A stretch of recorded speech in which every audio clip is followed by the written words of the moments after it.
10,000 years ago, there was no such thing as money. So how did anyone get anything they needed? People traded directly. You had grain, I had pottery. We just swapped. And sometimes it actually worked. So did trading tools for food or firewood for cloth. But it only worked if both people happened to want what the other one had. What if you didn't need my pottery and I didn't need your fish?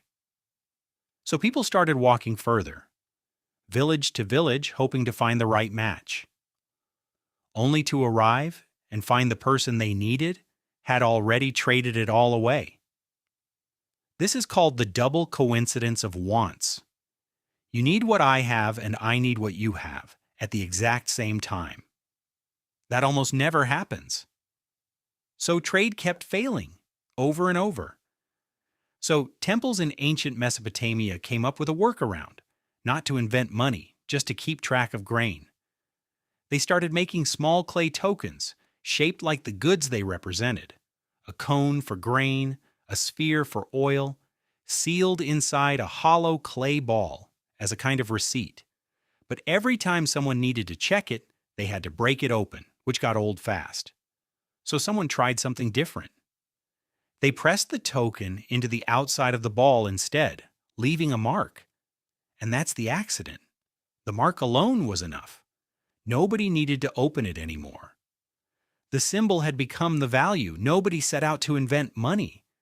They just wanted an easier way to count grain. But once a mark could represent value, people realized the mark itself could be traded, even without the grain behind it.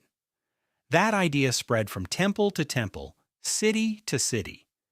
Centuries later, in the kingdom of Lydia, a king decided tokens weren't enough. He wanted something you couldn't fake and everyone would trust.